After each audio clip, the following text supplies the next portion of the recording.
card or something with your name, so I can get your names in here. Let me see. A card? For your guest. Oh, how you spell his name? All of that. It's just easiest. I have the photos in there. Yeah, that should be good.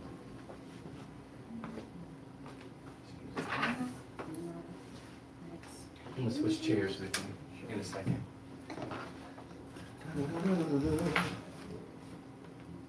If you want, you have to put your gloves up here.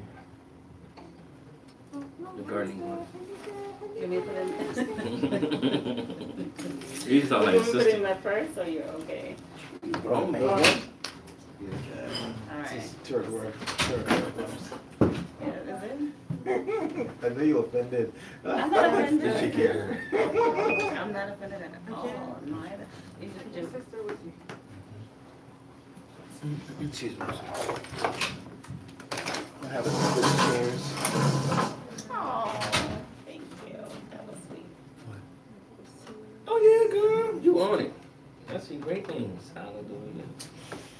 Yes, I mean, you can scoot to your left just a little bit. Oh no, you're fine. You're fine. You're just right I here. know I'm fine. I'm gonna switch chairs. There you go. No, use that chair. Yeah, I know what you're for. Thank you, kind sir. All right, this will be your mic. So Chris is going to explain everything to you and get this out of the shot. Appreciate it. I'm not number one or number two. This is actually your mic. Oh, this is my mic? Yeah, this is his mic and those. Oh, so you want us to use these two? Okay. Do you usually share one? I can get rid of one. No, it's fine. Long. We do whatever you say. Okay. That'll work. If you want to pull it on either side, that's fine. So we do have a 3-camera shoot. This is our main camera. You guys know our guest camera's there. So if you want to address the public directly, you can look right into that Oh, one. sorry, I wasn't listening. And this is our wide shot. So this shot captures all three of you. So that's your shot there. If you want to talk with the audience at any point, you can They're seeing me? direct. Yep. No. But this is your camera though. Yeah, so they can So see. anytime we ask you a question, sorry. Yeah. Do your thing, bro. Exactly. It's live, so they can see you once we're live. And if you want to say something directly, answer a question, give some advice or something directly, you can do it there.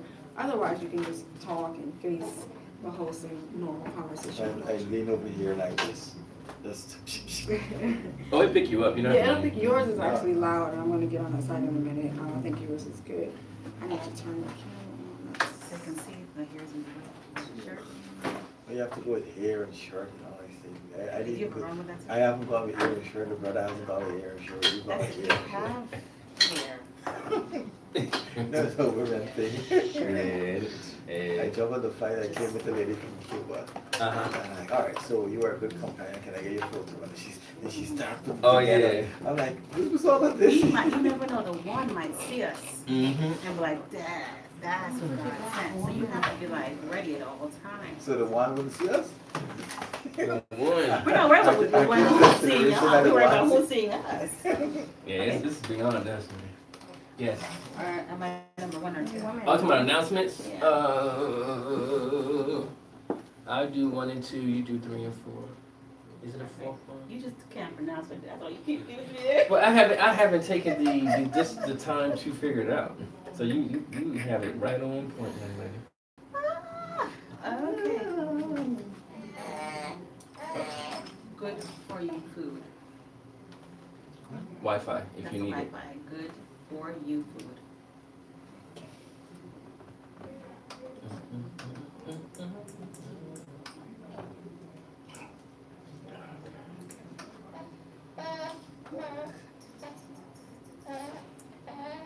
That's not an everlasting life, Mhm. right? Free one. You want It's locked. No, it's I not. won't let you do that. I'm sorry, you did that. I'm like, I'm ready. It's either that or something coming out.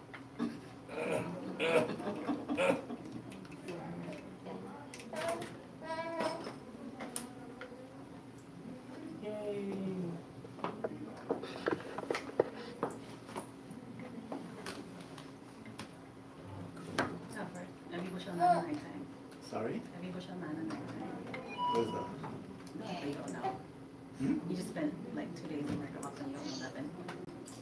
You should mind at night time? Yeah, say it again. Alright, jello, but you're not going to sweet.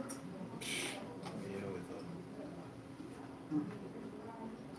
all. Oh, YouTube. Oh, we're on for that? Mm-hmm. Oh my god. I'm trying to pause it, but then it started over again. I was like, nope. Okay. So it's running.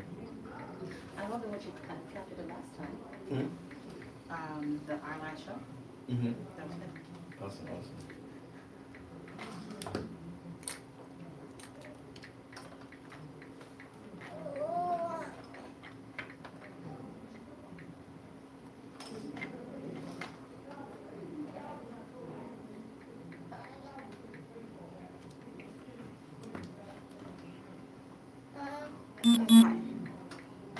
I just.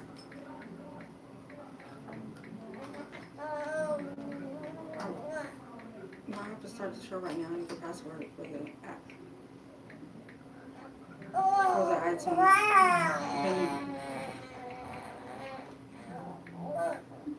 Oh, we're not.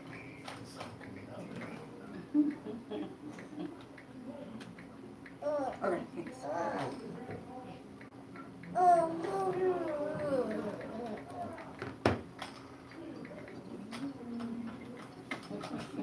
It's like a second behind. What'd you say, homie?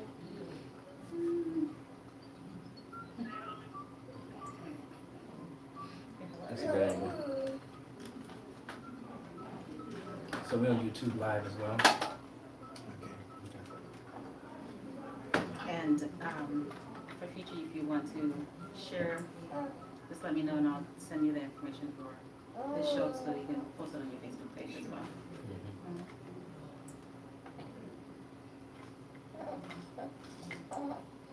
And on website, say no. You gonna get there. You gonna get there. Okay.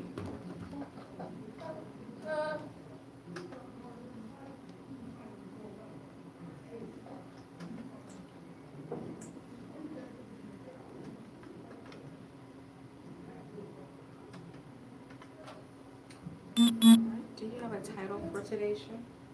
The journey continues.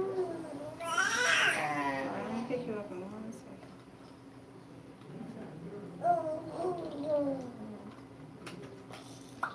So I have some birthday shout-outs. Mm-hmm. You do that early, I think. No anniversary or anything like that, right? Oh, so you got the, are you gonna do that song class? Lesson? Oh yeah, I haven't added it to my list yet. It's on YouTube, but yeah, it's beautiful. I don't know, it's probably definitely use it. Oh yeah, most definitely. And then the diversity and the flow to it. What's I about to do? Life.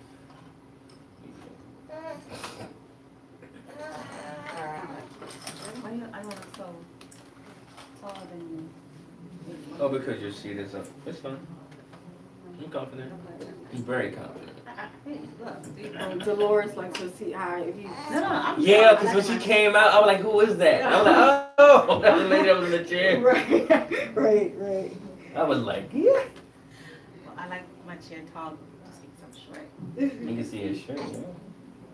Her right here. She came out, I was like, She's not that tall. Hey, good thing comes. so the Australian people say. Nobody likes that except small packages, huh? People are happy. I'm doing that. I could tell you much more. It's 5:17. Yeah. Going good. Gonna burn something down later.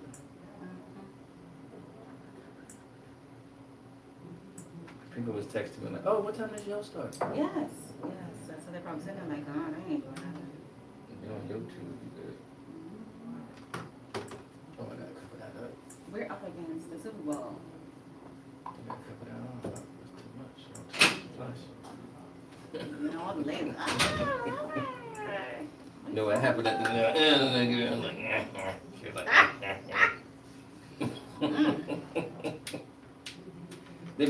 I've been getting texts from friends. They were like, because you was driving, shaking what your mama gave you, and singing. So. You might have a mini stalker. yeah,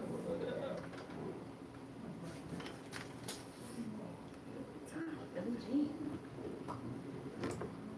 Things are ready. As you start, okay. Oops, I left that in there. Sorry about that.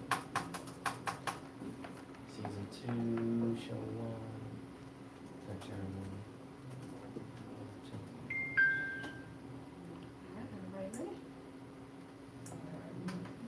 Everyone ready? Yep. So we'll be live in 3. You let us know when 10 minutes left, right? Okay, gotcha. All right, we're live in 3, 2.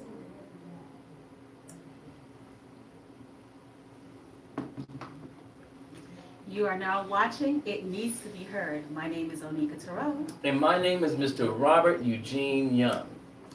And we are now in season 2 Yes, we are. of It Needs to Be Heard. Yes, it Yes. has been a fantastic journey thus far.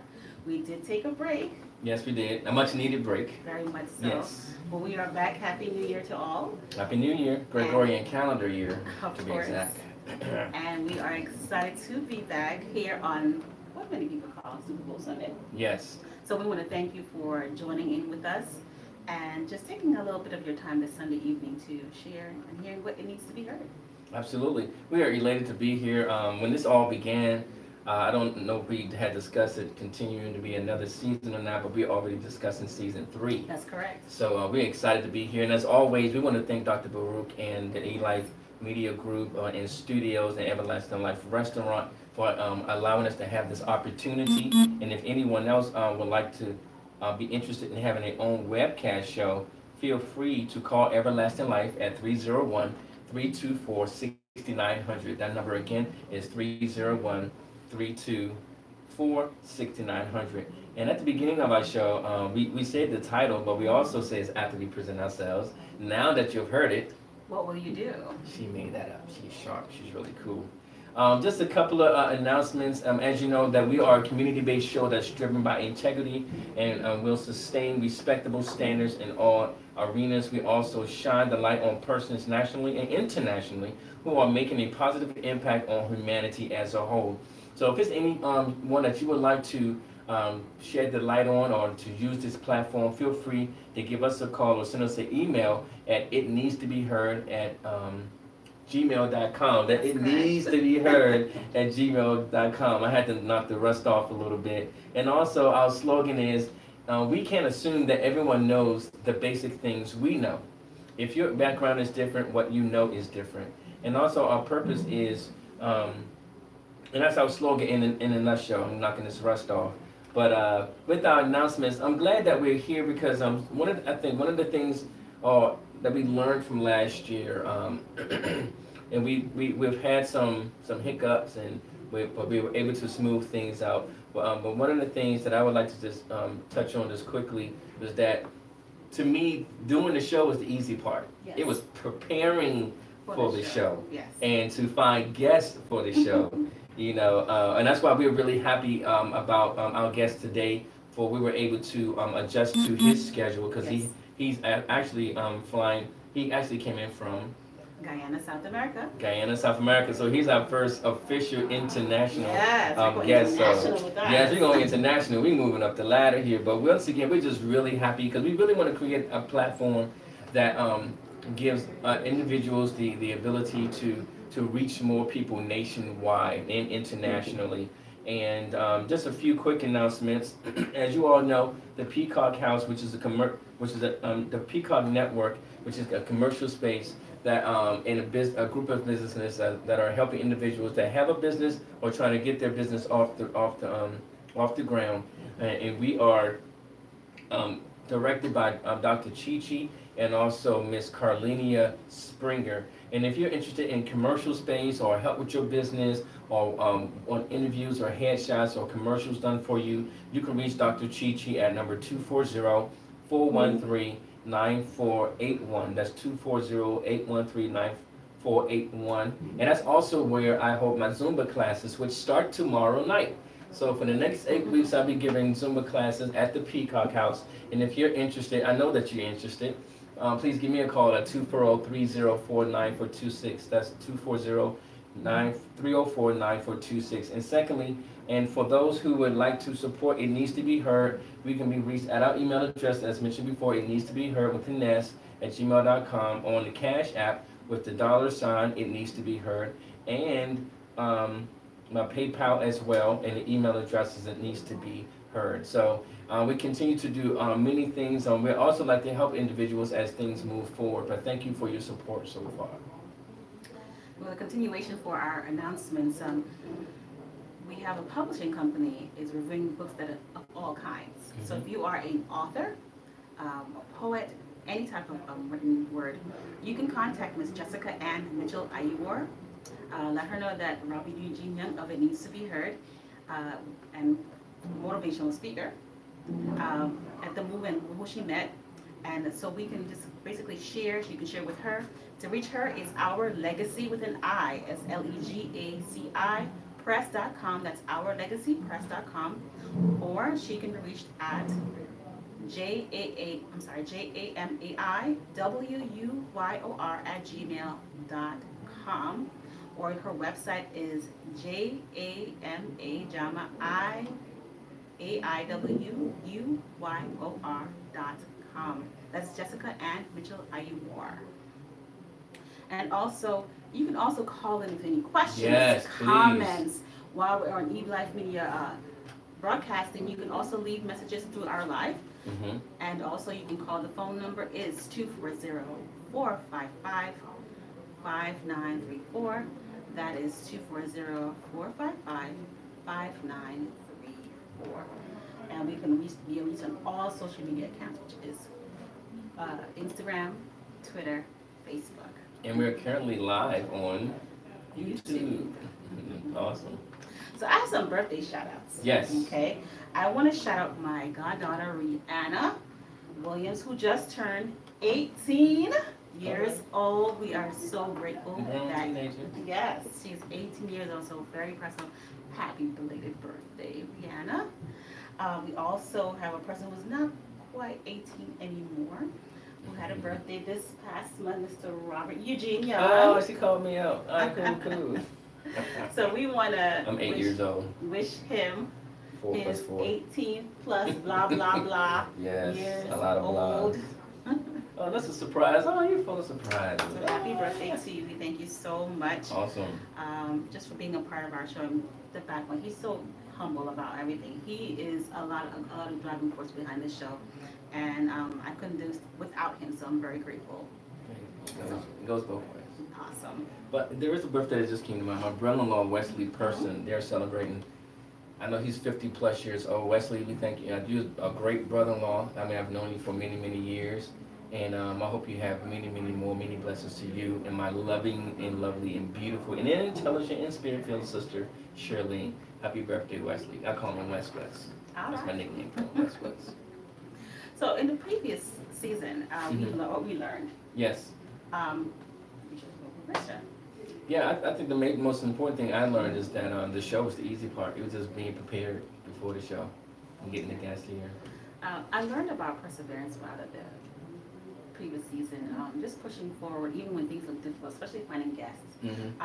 Not giving up, just thinking, remaining calm, not to overthink things, and just remaining calm.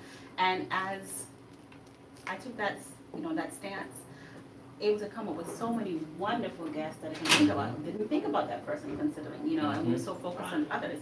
But we're so grateful to be able to share with such great people such as Miss Simona Watts, Raven White, who was our personal favorite friend, and also Staff Sergeant, Master Sergeant, sorry. Yes. Ramon Rodriguez, and also a hostess, Dr. Chichi, who started us, kickstarted us in a great direction. She was awesome. Yes, she is. So ever grateful to her, and just the other hosts of plethora of guests that we had on. So we are so thankful for those guests, and I learned a very great moment with that. The highs and the lows. Okay. As many of you may have seen, sometimes I was not in studio. That was a high. That was a slight low for me because it really did not get me able to interact with a lot of the guests. That's true. And you did miss out. I really did. And that's one of the lows for me. But the high was just meeting the guests, being able to learn so much from the information, especially Desiree Deja Williams. She gave such a great set of information for our community as a whole. So those are lows and highs that I really, truly enjoy. And of course, we see some adjustments even in these future shows coming up that, we will still continue to push forward and grow. Absolutely. So this season we have a host of persons coming in, and we're so excited for them. We have an oceanographer. We have an international person we're going to tell you about just right now. Yes. In a few moments. And we're going to learn about STEM, self-esteem, getting over depression. It's just going to be an exciting season. So we look forward to meeting and seeing and talking with a lot of our guests. Absolutely. Yes. So our guest today is Mr. Telford Lane. Mr. Telford Lane is a focal point person for the Guyana Faith Leaders Against HIV/AIDS and Vulnerable Persons. He is a member of the Pan-Caribbean Partnership Against HIV/AIDS, also known as PANCAP.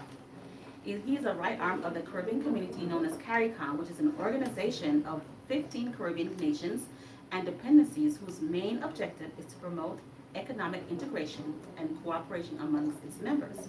Also to ensure that its benefits of the integration are equitably shared and to coordinate foreign policy. Right there. His involvement includes helping those government address and social challenges of sexually infectious diseases and vulnerable people across the Caribbean. He is currently a coordinator of mission to the city of Georgetown, Guyana, which is the capital of Guyana, an organization that pulls religion, bodies, and business communities to address and minister to the needs of the less fortunate in the city. He is an active member in his church and has served many positions such as elder, school evangelism coordinator, national evangelism public relations officer, just to name a few. He has studied economics and is currently studying developmental psychology at Andrews University in partnership with the Southern Caribbean University. He resides in Georgetown, Guyana, with his 3 children. Thank you so much, Mr. Lane, for taking your time. You came over land and sea to join us, and we are so grateful. This is his first time in this type of temperature, so we are extremely grateful. He's now defrosting because he's just not so accustomed to this. We're so grateful to have you here today. I'm grateful. Thank you very much. So, Mr. Lane, please tell us about your position as the Faith Leader Coalition with the Ministry of Public Health, as you do. Well, good afternoon, all Americans and people from all across the world. Great country. I love Americans for the family values and rising above, though they have differences, you rise above all the challenges and you come together as a nation when the nation is not the threat. That's remarkable qualities that those of us that we look forward to foreign Americans. I love to serve. My greatest satisfaction comes from serving people. I am not affluent in anything, but I understand where I came from and I understand what it means to help people who are less fortunate to become great. And so I'm a part of a coalition of faith leaders in Guyana that basically focus on people who are vulnerable and those who are affected by HIV/AIDS, and those two group of people go hand in hand. Awesome. So what has been the most difficult or challenging part of your position in the organization?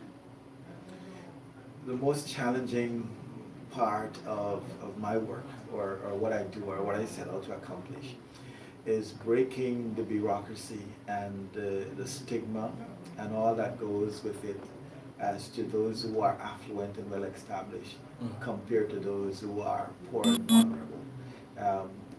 Society tends to look down on people who are vulnerable, people who are caught up with HIV, AIDS, and other sexually transmitted diseases as being people who are indisciplined, people who are not careful, people who are free and careless. And so when they get themselves caught up in these sort of things, it looks like they always come to those in churches and established community for help when they could have avoided these things. And to let people know that that is not necessarily the case. And even if that's necessarily the case, the Bible says that the poor and the vulnerable will always be with us. Yes. And so if you have done it to the least of the brethren, you have done it unto me. And so these people are there in society as a test of our commitment to God and how much we love Him. We will say that, Lord, we will go to the extreme ends to defend your cause and to show our love for you. But our very brothers and sisters who are sitting right next to us are suffering, and we overlook them. And we tell ourselves that we are good Christians and we are on our way to heaven or wherever it is. Wow. Okay, thank you so much for that. How has the faith community response or changed over the years due to this disease, or and at all? The faith community is in transition. So I'm not condemning or praising. We are in transition. So whether we'll successfully make the transition or whether we will not, then that's up to somebody else to talk about. But we are in transition. The church propagates the idea that you should not have sex before marriage. And the church also embraced the idea that we're not going to give you condoms. And the church also embraced the idea that we have to help the less fortunate. And the church also embraced the idea that same sex is wrong. When you look at those who are affected by HIV/AIDS, you will find a smaller percentage are affected by this disease through needle, medical mispractices, but the majority of people that contract this disease are through sexual intercourses that are not married, or even if they're married, they're unfaithful.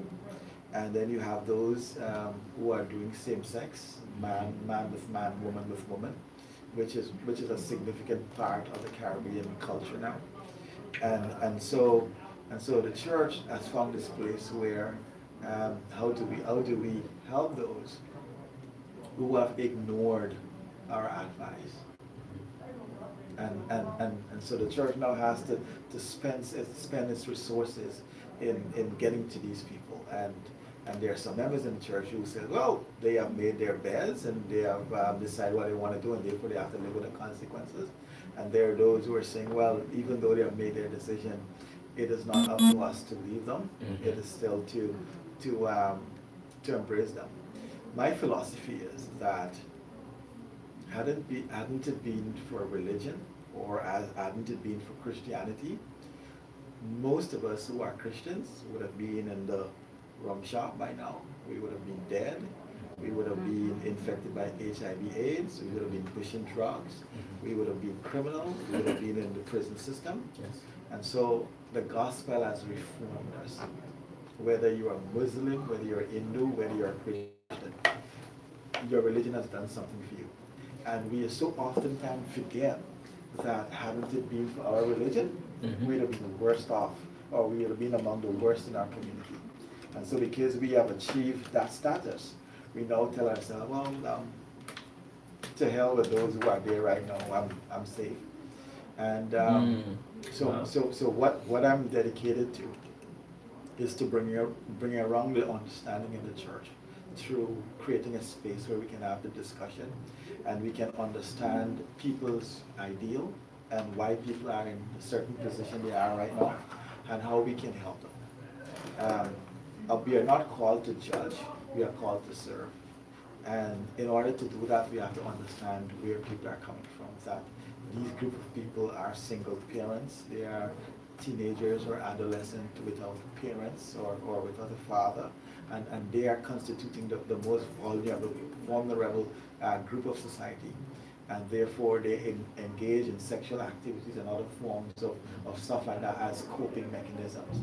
And so the church, my understanding is, or the mosque or wherever, should make their place of worship as a community center. The Bible says that he went into the synagogue on the Sabbath and stood up to read, and the main point of that is to bring liberty to those who are in captivity, to bring sight to the blind, and restoration and recovery. And so all those persons who are caught in drugs, homosexuality, HIV, whatever form of social illness, the Bible says that the church has to bring restoration and liberation and recovery of sight to all those people who are affected. And so the church is no longer a place, should no longer be a place of worship. Maybe you can go Sunday and Saturday and Friday to worship, but during the week, it should be a place of community center where people can go and find empowerment. Yes, I agree with that. You mentioned something that was trivial, I know some years back, when the Catholic Church was giving out condoms. And when I first heard the idea, I was like, oh no. But as you were speaking, we are to be a reflection of Christ.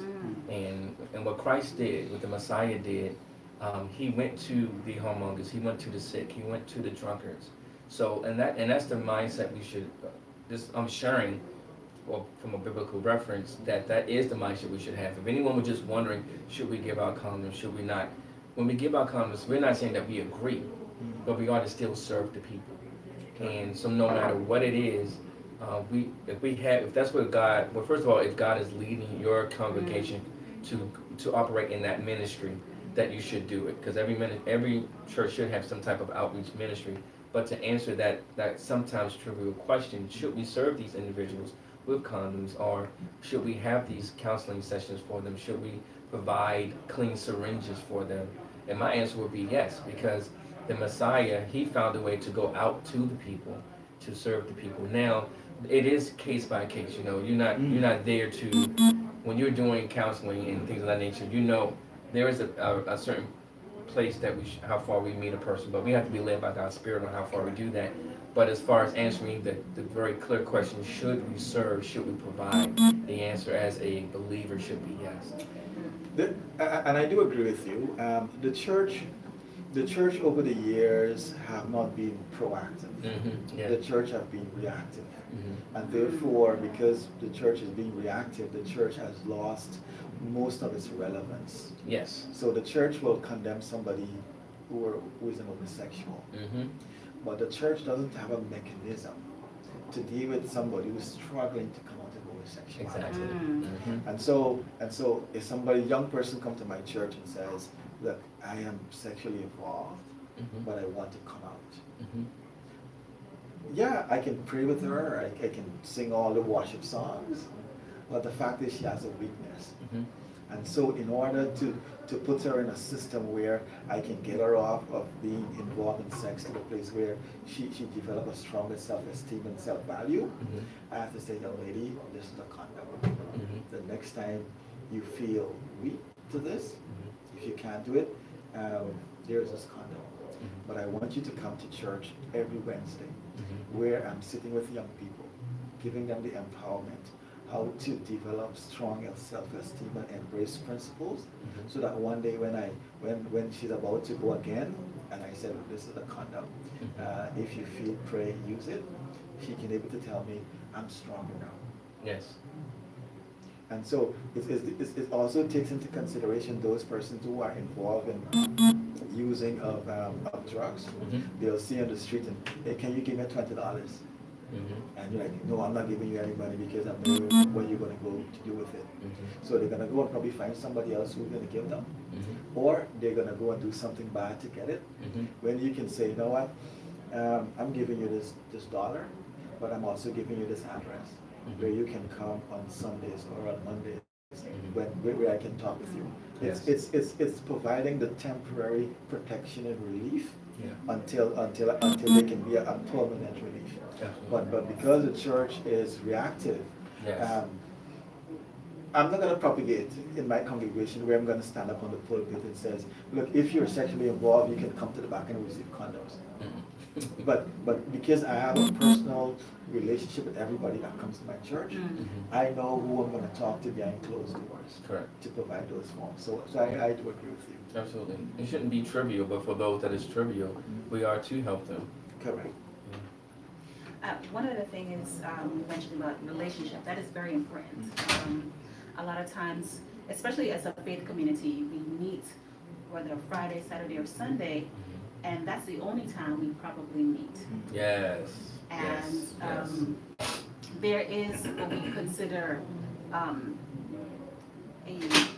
existential relationship because we have to work together on church board, or we have to usher together, or deacon together. But it's not necessarily, or even the occasional church outing. But it's really not we're conducive where there's a family where we can assist one another who's actually going through.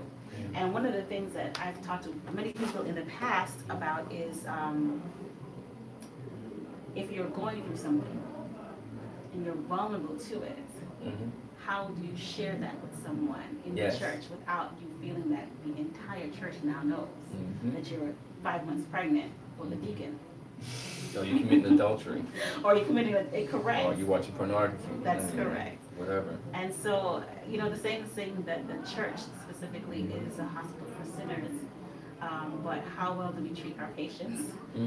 And do we just kind of just put a Band-Aid on an open gunshot and just send you out into the world? So relationship is very critical in this point. I'm of the opinion that the church is responsible for the community in which the church finds itself. Yes. And that's the approach we have taken back in Guyana. That if you are in Maryland, District 1, and there are 15 streets and 2,000 persons, then that church is the moral authority and is responsible for everybody there, whether they come to your church or not. And the church needs to be run like a church, which is a spiritual organization. Yes. But it also needs to be run like a business. Because every service the church provides is a cost. And so the church has to use the resources that it has. It may have nurses, it may have doctors that are coming there. And even if you don't, there's a sister church somewhere around that has those people. Because I want to make certain that even if people don't come to my church, they know that in the eventuality of anything, they can come and get support and fulfillment and satisfaction and help from this church. But we are so caught up with baptism and numbers. We need to make our ministry a matter of serving and allow the Holy Spirit to do all the conversion.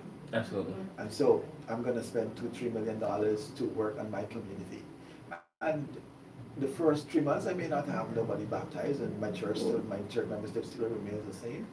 But because of my lifestyle, and because of the lifestyle of the church and the significance of the church, people are going to come. And maybe that is why our churches are so small in terms of membership, and people are not willing to give because the church hasn't done anything for its members. We keep an evangelistic effort. The young lady comes in at 16, her dad is not there, and so she's so confused with her sexuality and all this kind of thing. We baptize another man who comes, he's struggling to reach out to his children, he wants to be a good father, but you're only there on Sundays for 2 hours, Saturday for 4 hours, and you're not giving them the tool to be a good father. And so when you stand up in your pulpit and say, well, let contribute towards this program, and he's saying, I'm being here for the past 2 years and you have done nothing for me.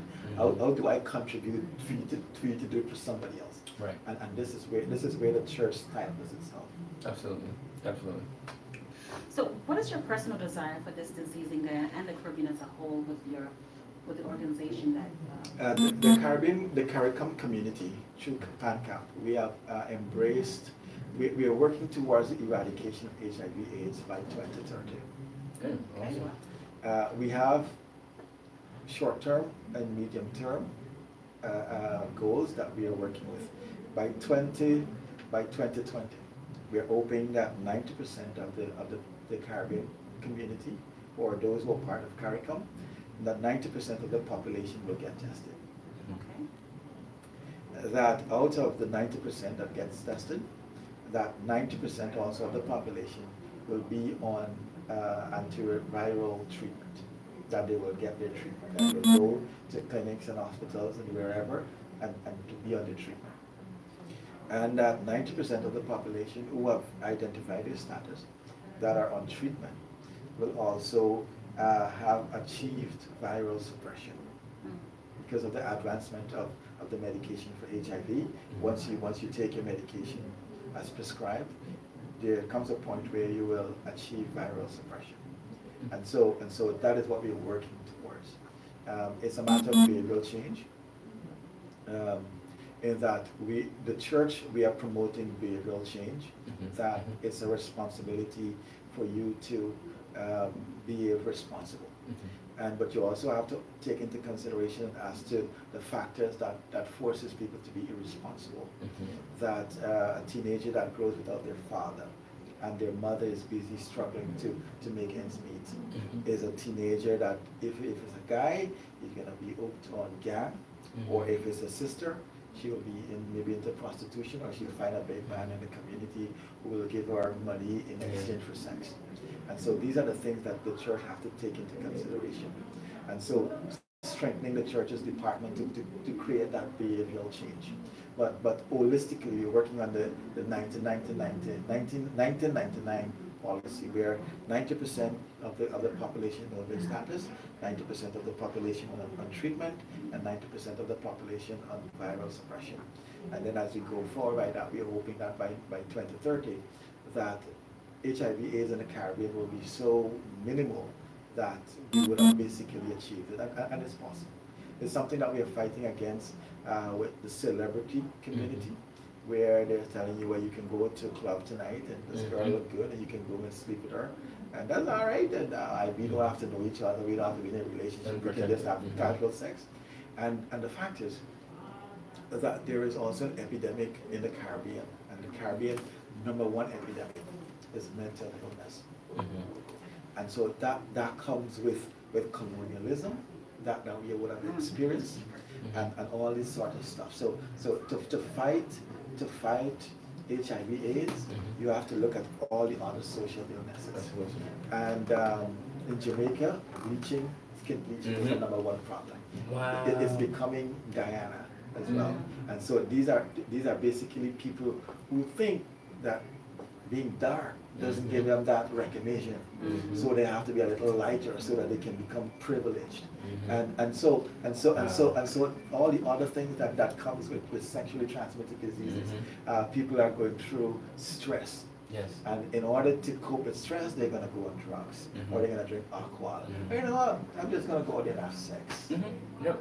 And so to deal with HIV/AIDS and HIV/AIDS.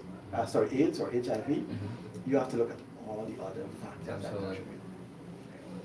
Awesome. If I can interject, it's amazing because I remember a few years ago watching a documentary how skin bleaching was prevalent in, I guess, in the Vietnamese community as well, and just to hear it, you know, it's just, I know it's true, but it seems dumbfounding that, you know, but as mentioned earlier when we were setting up today, I mentioned how when I was in my teens and as a young man, how low my self-esteem was, and how it was basically off of a bad dating history, or what society says what handsome, what beautiful is. So even though I know it's real, but it just sounds so like for real in South America, you know? Yeah, Jamaica has the highest capital bleaching. So Jamaica and Guyana has the highest level of mental illness, and so people who have struggles with themselves, somebody's gonna go and have sex because there is this 15 minutes this 15 minutes feeling of value, 3 minutes, or 3 minutes. So you know what, I was feeling down today, but I'm feeling better now. And then tomorrow morning, you begin to feel down again. So obviously you're going back again. And then maybe the partner that you went with before is not available. So I gotta get it now. So these are all conglomerate of issues. Yeah, and you really have to approach it. First of all, you mentioned earlier, which is so key. You have to be proactive. Yeah. Usually when I speak to individuals who go into ministry, the first thing I ask them, I say, "What is your vision?" Because without a vision, your people perish. And you know, being an ordained minister myself is my to me, being in the pulpit is the easy part. It's, to me, it is. I think that's an art, and some people perfect it. But if we are doing what the Messiah told us to do, once all that was done, he was in the community. He was proactive. We're not telling you to go try to. We're not saying, first of all, you can't save anyone, but we're not telling you to go help everybody. But just do what you are able to do. In which I know sometimes that can be of a concern because you don't want to overwork yourself. Right. But the need is there. In being here in America, or at least in this demographic, the churches within the last 20 years that have really grown has that format or infrastructure that you mentioned earlier. You have your worship days, but every day in between, you have something that's going to address your people, not even members, but the people in an applicable, in a practical way. It could be counseling, financial planning, exercise classes, whatever, cooking classes, whatever you can find to help the people, it would be, that's how you would reach. But this is the direction in which the church goes. The church, you hardly see a church doing an evangelistic effort in the most affluent of communities. Correct. Where there are millionaires and billionaires. You'll find a church doing evangelistic outreach in poor communities. Those first communities come with, you get a lot of people baptized, but they come with a host of social issues. Yes. And if you're not equipped to deal with those social issues, and so I had the chance to go and do theology. And there are people who I know in various churches. They are coming to church every Saturday. They don't miss Sunday night. They don't miss Wednesday night. They don't miss any prayer service. But they're struggling to figure their spouse. They're struggling to be good husbands. They're elders in the church. They're deacons, they hold offices. And the church focuses on spiritual matters, and all the psychological matters are not even dealt with. So you have perfect, imperfect Christians. They're perfect in spiritual standing, but brush that aside, low self-esteem, and the problem, can't manage money properly, and poor health, poor eating habits. Right. And so the church, I'm not saying that the church should done away with spiritual matters. The church should go towards ministering to needs. Yes. Ministering to needs. By so doing, your church membership grows holistically. People grow spiritually, but mentally and emotionally, they haven't grown. Yeah. In my upbringing, I'm just speaking off of experience. It was technically a Seventh-day Holiness church, and so it was very apostolic. All the fivefold ministry and everything. It was like Holy Ghost, Holy Ghost, Holy Spirit. Thank you, Jesus. Live right, don't have sex, doing this. Wait till you get married. And but what I come to realize a few years ago is that you have to, if it's like a child or like an infant or toddler or teenager, you really have to take a special approach in how to minister to them about living for God. For kids, you got to really meet them where they are, that are things that are interesting to them. But what I wanted to touch on is when I sincerely asked the Creator, what is holiness? It's holistic.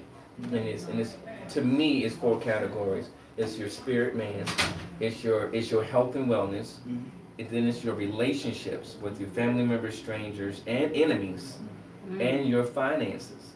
It makes no sense if I'm a child of God, I'm representing God, but I'm getting kicked out of my house because I made a poor financial decision. It makes, when I was a choir director some years, when I just came back being a choir director about 10 years ago when I stepped down, when I was sharing with the men, I was like, your first ministry, but this is to everyone, but your first ministry is home. If you have children, that's your first ministry. And growing up, this is just from my experience, it almost seemed like it was this great achievement to say, I'm doing this in the church, I'm doing that in the church, I'm doing that in the church. But if your house is not in order, what are you doing? But to stick, not to deviate, the fact is that I know a lot of ministers' children who become the worst children in the church.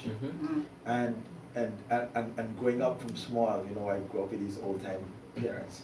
You can't talk in church, you can't run, you have to sit down like that.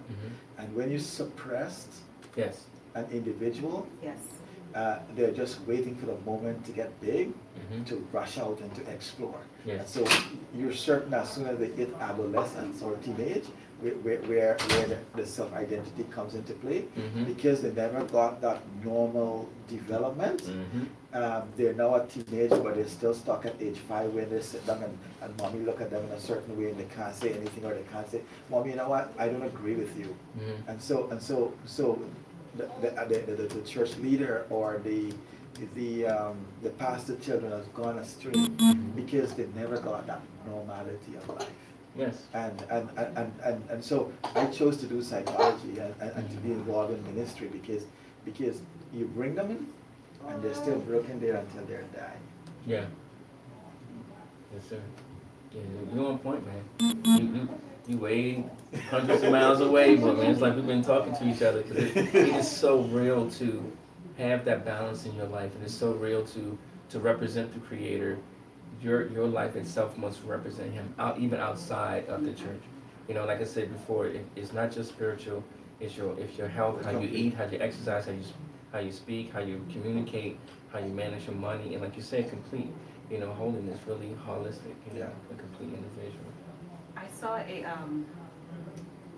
quote that said if you can eat all the good vegetables, if you exercise, if you detox, Yes. do everything that you do for your body but not handle the mental issues, you're still unhealthy. Wow. Yeah. Yes. Yes. And so it is I don't know, it's not trifle, but more so it's a point to touch on various areas and ensure that you are wholly well. Mm-hmm. You know, if you exclude just one thing, it's still a broken down machine. Yes. What if you and you see the world, the disconnect between Christians and the world is that Christians believe because you're inside you're good, and those who are outside need to be saved. The only difference between those in the church and those outside is that those inside know exactly where to go and get help, but not necessarily taking the help. So those, like consider this, the number one preacher in the country.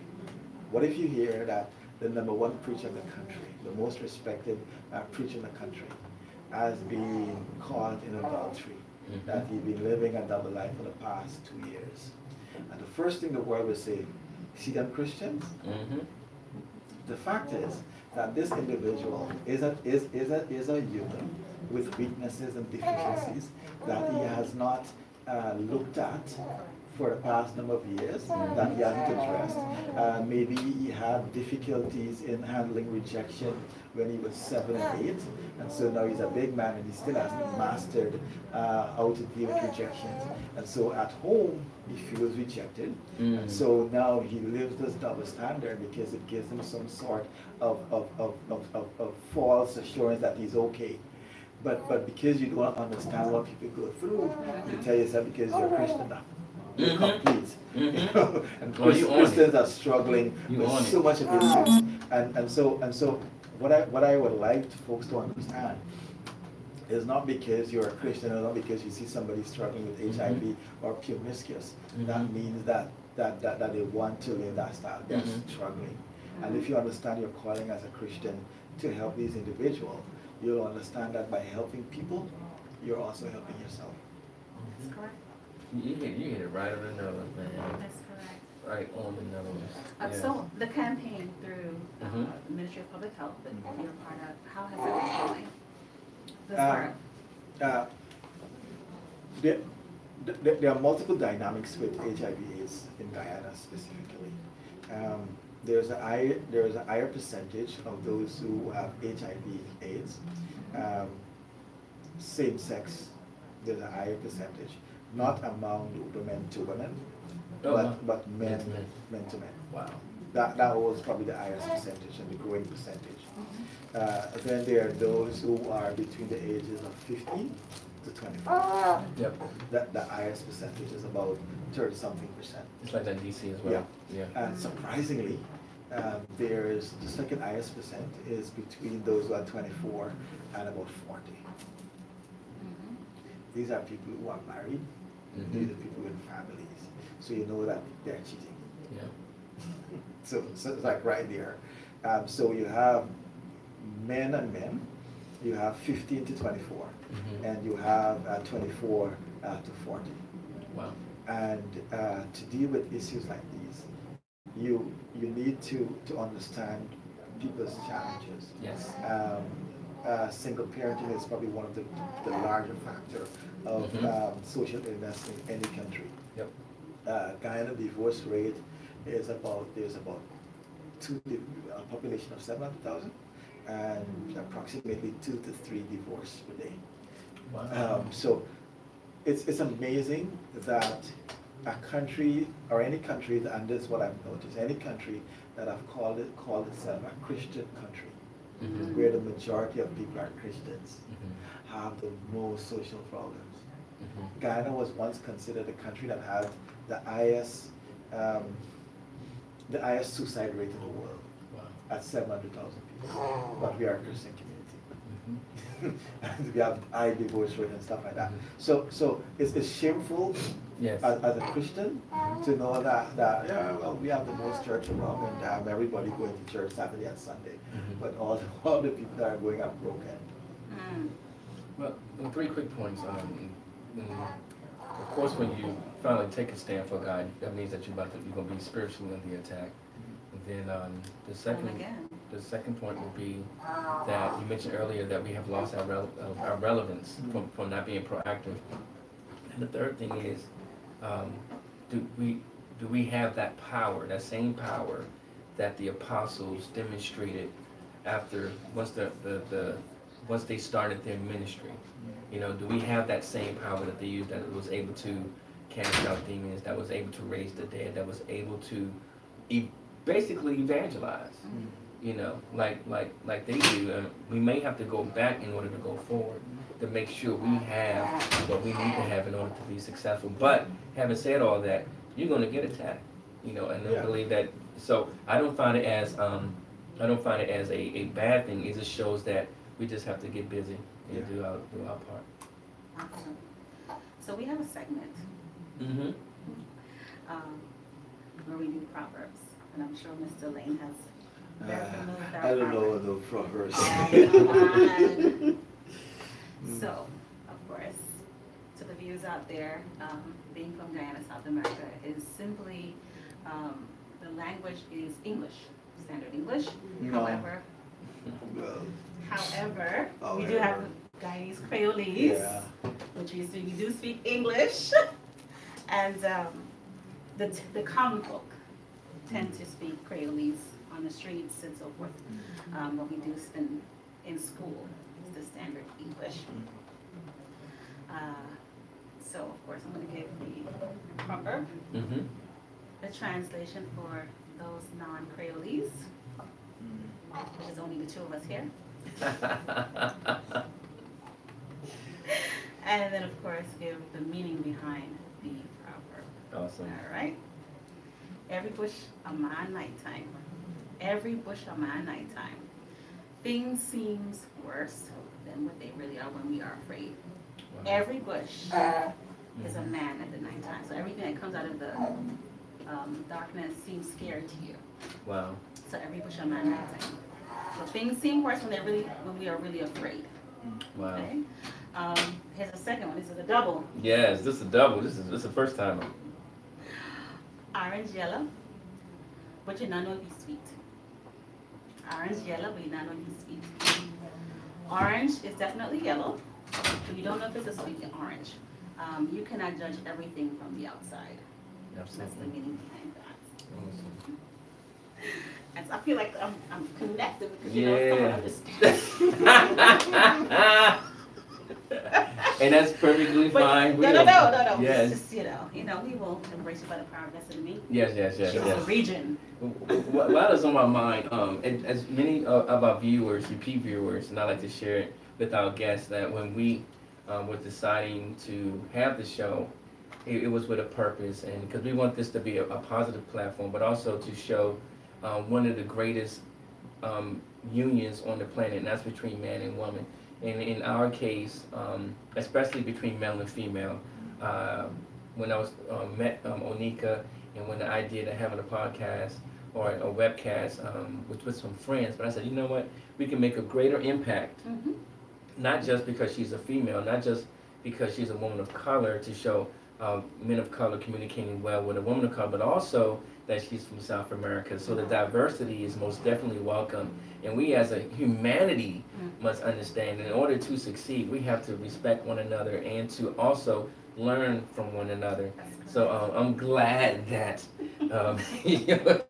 your guest is here, but if we don't get that figured out, along with all of the other host of issues, we as men and as women, we must work better of understanding each other. We as men must work harder at understanding women, and women, please work harder at understanding us. You smart, but come on, there's some things that we can do, but because we all have our strength, we all have our weaknesses, but that's not to separate us. That's to cause us to purposely work together, because one person or one sex cannot do it all. If it was that way, I guess everyone would be asexual, but it's not that case. But I'm just elated that you're here. I heard so many great things about you, and we was glad that you was able to come, because we know that your schedule wasn't set. Yeah. But you have pushed, started our season 2 off with a bang. Yes. And we thank you. We applaud you. Appreciate you so much. Before we close, how can your organizations be reached? You can reach us on www.pancap.org, or you can go to CARICOM, CARICOM.com, and right on the links you can find PANCAP. You will see all the activities of faith leaders in Guyana and throughout the Caribbean. We meet every 6 months, every 3 months. We have a system in place where we help. We are not at a part where we collect donations as yet, so we like the US dollars to be stored until we can. But we want to make a difference in the lives of people. HIV/AIDS is an epidemic. It's not an isolated issue, it's governed by a lot. And we believe that if we can focus on behavioral changes rather than condemning, and if we can come to the place where we understand people and why they do the things they do, then we can make a greater impact and a greater contribution towards the lives of people. Awesome. Thank you so much.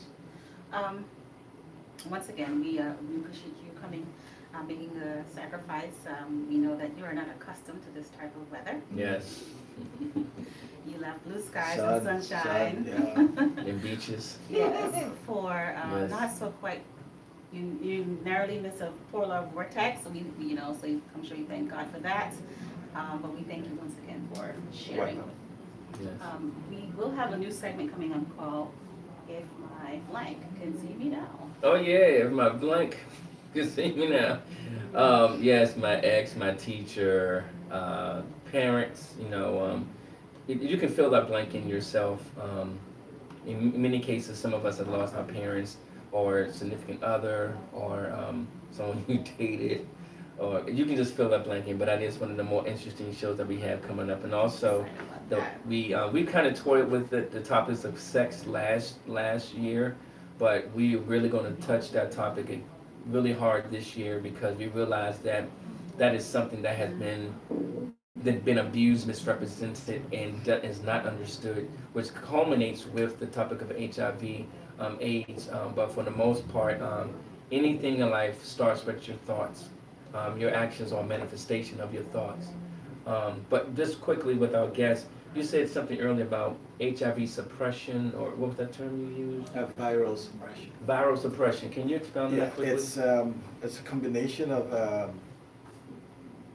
medication that you take over a period of time. Okay. And at a certain point in the juncture, you can be tested, and you will show negative. Wow. But it doesn't mean that you aren't HIV positive. Okay. One of the other things that, let me just mention that there's some faith leaders that are still struggling with Guyana is the fact of you being healed and you have to stop taking the medication. And there are people who are HIV positive for AIDS, have AIDS, and they go to church, and the pastor will tell them, we'll pray for you, and you have to believe that God is going to heal you, and they stop taking their medication, and they'll die. Yeah, it's a personal relationship for sure. Right. But we advise that you can believe in God, yes. you can still trust Him, you can still be dependent on Him. But if you, according to the medical term, you stop using your medication, you will die, and you still have it, you will die. So spiral suppression is about maybe a year, a little over. Once you take it, you come to the point where you're good.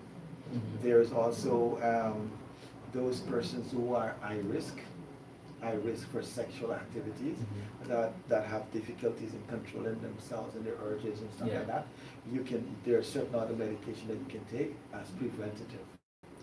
Constantly taking these will protect you from contracting HIV. Wow. And so that is why we believe that by 2030 we can conquer this in the Caribbean. Well, here it needs to be heard. We most definitely will promote your mission from the financial support when that comes through. And we'll most definitely like to have you back on the show, if not in person, you know. The next time I come, I'll make certain that I come with the son. Yes. I'll spend a less time so the son can say, you know what, I'm gonna come for you with 24 hours. Because this infrastructure, because I know. I'm gonna see what the Department of Health is doing here in the States, because that's not my profession. Of course, I've never heard of viral suppression, but we have to see what we can do here. Yeah, our medication comes from here. Okay. So you guys have it. Okay, got it. You guys have it. All right, awesome.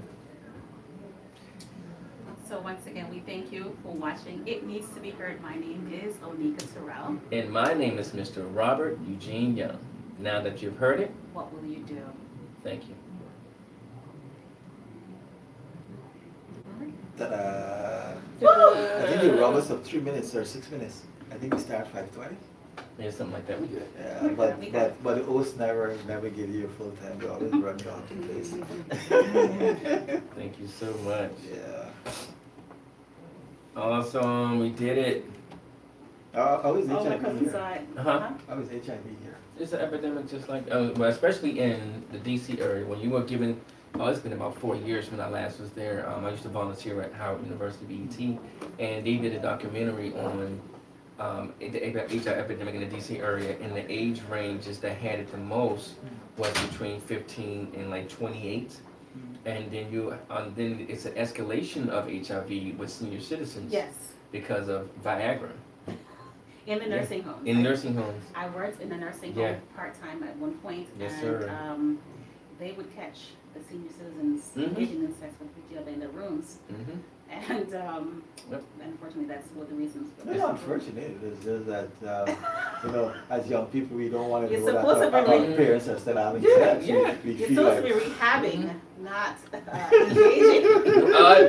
You're in a rehab center. Why are you still? Yeah, but aren't you ain't that sick? Are they humans? No, they are, but it's just.